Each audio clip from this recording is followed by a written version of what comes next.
As China and the United States struggle to resolve their trade war, the two sides are holding high-profile meetings. What is the state of the relationship between the two largest economies in the world? Hello, I'm Nathan King, sitting in for Anna Naidu, and this is The Heat.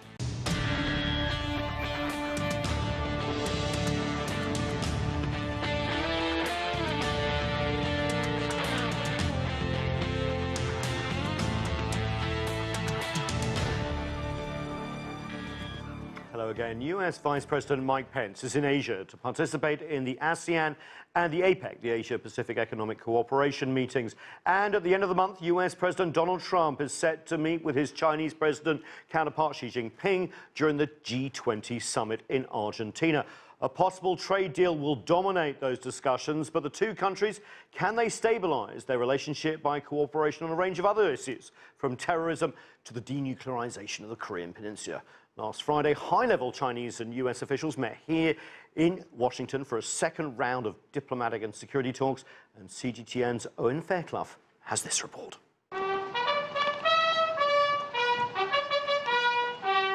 They're locked in a damaging trade war, but diplomacy and military cooperation seem a better bet for China and the U.S. right now.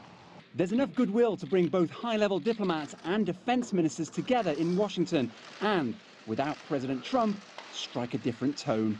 The two sides need to further step up strategic trust, properly handle differences, promote exchanges and cooperation so that this military relationship will be a source of stability for the overall bilateral ties. There's broad agreement on denuclearization of the Korean Peninsula, as well as opportunities to cooperate further on counter-terrorism and drug smuggling. But China's territorial claims to islands with disputed sovereignty in the South China Sea and the naval forces that operate there remain divisive. A recent near collision between a Chinese and US ship, evidence of the tensions at play.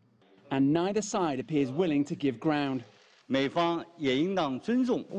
expect the United States to respect China's security interests in the Asia-Pacific, China's sovereignty and development interests. We also discussed the importance for all military, law enforcement, and civilian vessels and aircraft, including those in the PLA Navy, the Chinese Coast Guard, and the PRC Maritime Militia, to operate in a safe and professional manner. This second diplomatic and security dialogue under the Trump administration was postponed amid an escalating trade war launched by Trump, who accuses China of unfair trade practices that it repeatedly denies.